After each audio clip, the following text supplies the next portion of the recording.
You paid for the Moderna vaccine. The Moderna vaccine apparently has some side effects. Why doesn't the CEO of Moderna know about them or share those details literally in a Senate hearing? Is there something to hide? Hello there, you 6.3 million awakening wonders. Thanks for joining me on this voyage towards truth and freedom. Let us cultivate the light within us together that we may continue to awaken. Turn on the notifications right now. It's the only way the algorithm will guide you towards this content, and we make it every single day. Rand Paul and the CEO of Moderna have been involved in a hearing where discussions around the efficacy of the Moderna boosters in particular and potential side effects, including myocarditis, have been discussed. What's fascinating is the ongoing total lack of transparency, and even when the machinery of government is engaged, it's still possible for a billionaire CEO to talk about his own product as if it's something he's vaguely aware of. Obviously, his stance in those hearings has been established through legal discourse and legal advice, but how is it that we live within systems that are incapable of addressing an issue that's so significant, that obviously requires transparency, that was funded by you, the American taxpayers, where there are clearly questions that demand answering? I suppose we should be satisfied that at last someone is asking these questions publicly, but we still have to wait for the results. Let's have a look at that hearing now, and we'll give you some additional details that you're certainly not going to get from the Moderna CEO. Mr. Bancel, Moderna recently paid NIH $400 million. Do you believe it creates a conflict of interest for the government employees who are making money now off of the vaccine to also be dictating the policy about how many times we have to take the vaccine? Good morning, Senator. I attempt to change the subject. Good morning, Senator. Have you noticed out there as the birds are singing in the trees what a wonderful day it is? Don't try and change the subject. Can we focus on whether or not we are being legitimately governed? Whether or not agencies are receiving funds that prevent them from being objective? Don't worry about the birds and the trees and stuff. Indeed, we recently made, before Christmas last year, a $400 million payment to the NIH for an old patent that they had developed, not related to COVID, but useful in the development of a COVID vaccine to pay them for their work. I suppose those are the kind of revelations that instruct us that systemic problems are what determine the outcomes of a seismic and cataclysmic global event like the pandemic. The pandemic passed through our culture and revealed how our institutions behaved, revealed what the relationships between government and big business are, revealed the type of policies that will be favoured as a result of those relationships. I still don't really understand why Moderna given $400 million to the NIH. Knowing what I know about the way those institutions function, that's likely to induce a favourable relationship between Moderna and a body that's supposed to be involved in its governance. Do you think it creates a conflict of interest for the same people deciding the policy of how often we have to take the vaccine to also be making money the more times we take the vaccine? Yes or no? This is for the government to decide, Senator. You have no opinion on whether or not it creates a conflict of interest. Is there a higher interest or a higher incidence of myocarditis among adolescent males 16 to 24 after taking your vaccine? So thank you for the question, Senator. First, let me say... First and foremost, I'd like to thank you for that question. And I like the way you wear your glasses very low down on your nose. It's a very alluring look. I want to talk about my glasses and my nose. Here, I suppose Rand Paul is focusing on a specific and particular piece of scientific information. In spite of the way we occasionally title our videos, we're not prone to hysteria or sweeping judgments. What we are advocating for, campaigning for, asking for is transparency so that you can make a decision about any medication, in fact, based on whether or not it will be effective for you. Something like a vaccine might be beneficial if you belong to a particular demographic or you have very particular health concerns or a particular type of social life. The lack of transparency around it, of course, engendered suspicion and at this point even cynicism, particularly when obviously it was so profitable. And now at this late stage in the pandemic, the ongoing theatricality and ongoing obfuscation shows you that there isn't nothing being concealed. It's not like, oh, well, yeah, everyone was just trying their hardest. Clearly, the very kind of things that we were discussing at the beginning of this pandemic, profiteering, looking for opportunities to regulate and legislate, exploiting the differences between people and people's natural and understandable fears, all of these things were happening, and the people that raised those kind of concerns were condemned and subject to smearing campaigns campaigns. We care deeply about safety, and we are working closely with the CDC and the FDA to Pretty get. much a yes or no. Is there a higher incidence of myocarditis among boys 16 to 24 after they take your vaccine?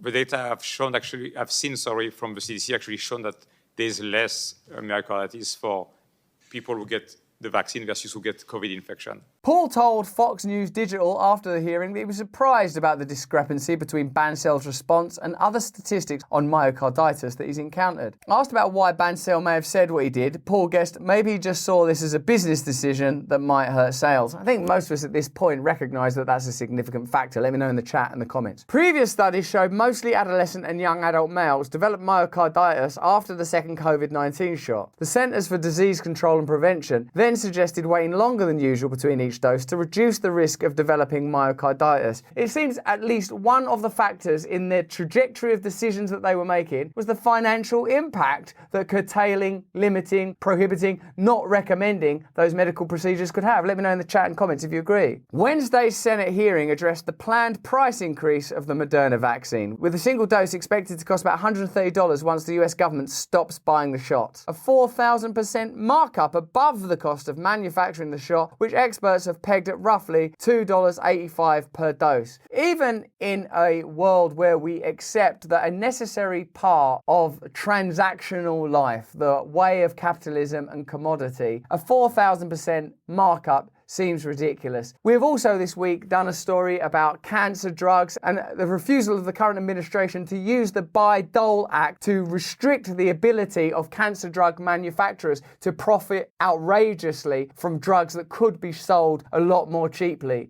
We cannot make this show without our fantastic sponsors and supporters. They literally keep those lights on.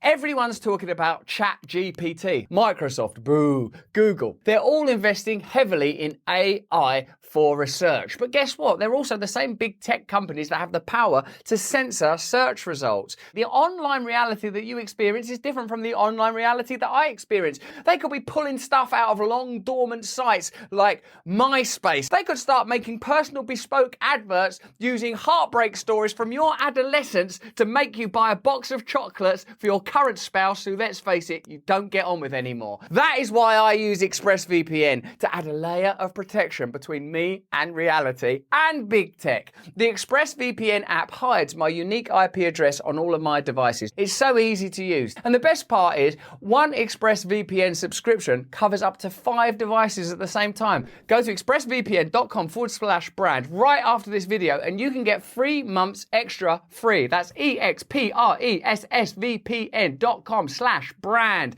And now let's go back to the story I was just then talking about, which probably talks about centralized power, doesn't it, and big tech and how we're all being tyrannized and turned into drones. Ugh. The pandemic public health emergency is set to end in mid-May, according to the US Department of Health and Human Services. The government will therefore no longer buy and distribute the shots, and price negotiations will then shift to insurers and government health programs. Bancel has an estimated net worth of $4.1 billion.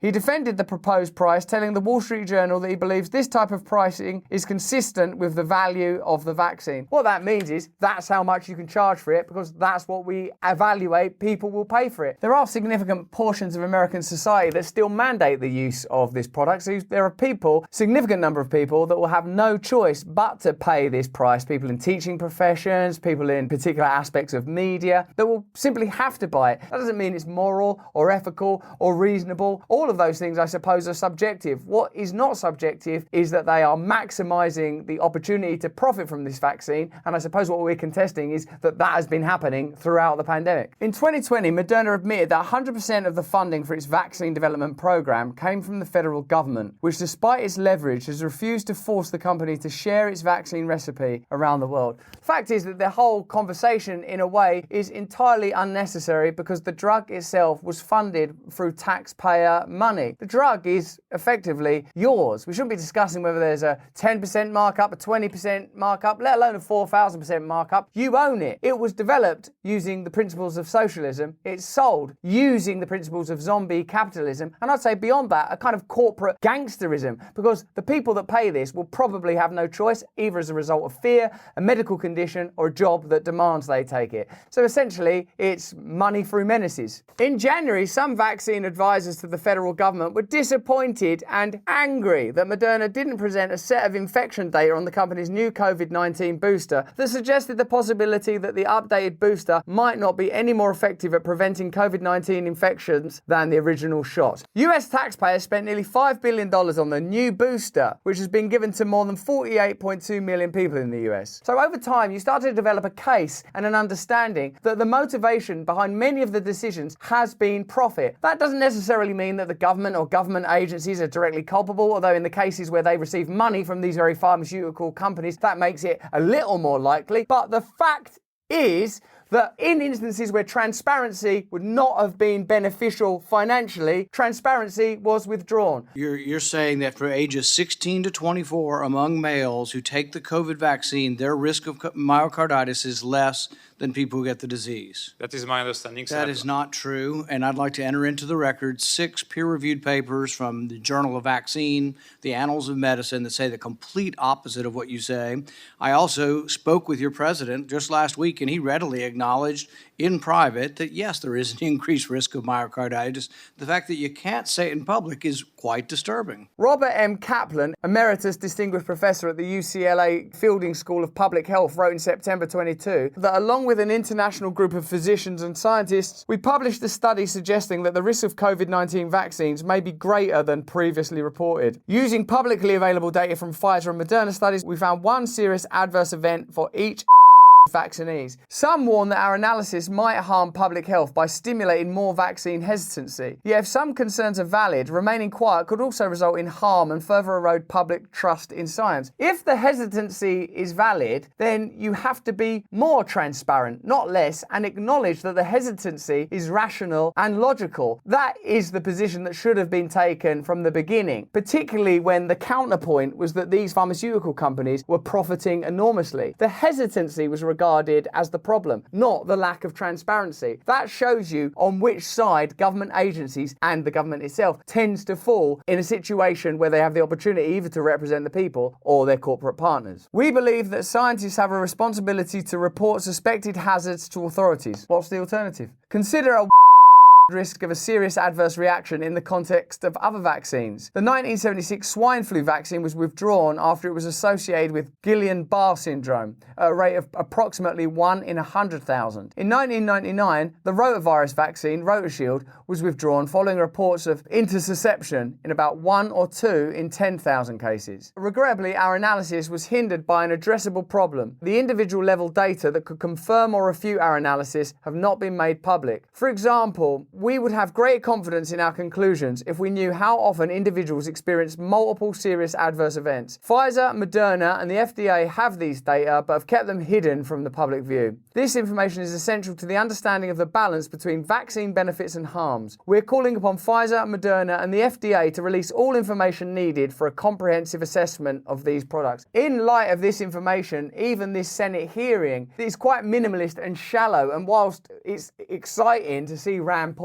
asking questions that many of us have been mulling over since the beginning of the pandemic, when you look at the withholding of vital data that would have allowed the public and perhaps the media and indeed perhaps the government to form a more thorough perspective, it deepens the sense of concern. All the while, the focus was on conspiracy theories, smearing unvaccinated people, escalating and elevating the involvement of unvaccinated people, instead of focusing on something that's, I would say, a more clear and obvious administrative duty. Make the powerful accountable to the public. When Joe Biden gives sanctimonious and sentimental speeches about how he's standing up to Big Pharma on behalf of his family and cancer victims everywhere, while not using existing legislation that would prevent exploitative pricing of cancer drugs, you have to consider this information too. It's quite clear that you don't need to make outrageous claims about the vaccines, their side effects, or their efficacy. The available information is enough to deduce that there's been a total lack of transparency from the start, and it appears that one of the dominant influences throughout the decision-making process has been how to maximize profit. COVID-19 vaccines are now among the most widely disseminated medicines in the history of the world. They have cost taxpayers tens of billions of dollars, rivaling the annual US federal expenditure on biomedical research. There is no legitimate reason why scientists and the public should not have access to the evidence that justified that purchase. Yet, evidence is being withheld, which adds uncertainty to our conclusions and leaves lingering questions about the scientific foundation for COVID-19 vaccine promotion. Public posting of raw data is a reasonable response. Open data is becoming the norm in science and is now required by many leading journals. The time has come for the FDA and EMA to reopen their investigations, and for Pfizer, Moderna and all vaccine manufacturers to provide the data that will allow scientists and physicians to address outstanding concerns. It's difficult to appreciate and understand why, at a time when there is a need for further investigation, deeper transparency, more clarity around the procedures that led to the decision making during the pandemic, that what's actually happening is a propaganda campaign around misinformation, disinformation, malinformation, where independent journalists are being smeared and condemned, silenced and censored. Evidently, obviously, plainly, this case, this conversation and this investigation have revealed to us that what's required is a more open discourse, more transparency, more ability for individuals to make choices for themselves based on authentic, transparent science when it comes to their own health and the health of people that they care about. The idea that what's being promoted at this time is censorship and the ability to smear and shut people down, when during such a globally significant event, the government and government agencies appeared to act on behalf of corporate interests, certainly didn't promote the kind of transparency that would have made the pandemic a much easier time for all of us. It suggests to me that we need more hearings like this with more effective journalists allowed to speak more openly, that the financial industry needs to be regulated in a more rigorous, open, public and democratic way. But that's just what I think. Let me know what you think in the comments below. If you enjoyed this video, have a look at either of these. Turn on the notification bell and join us on Rumble when you can. In the meantime, please stay free.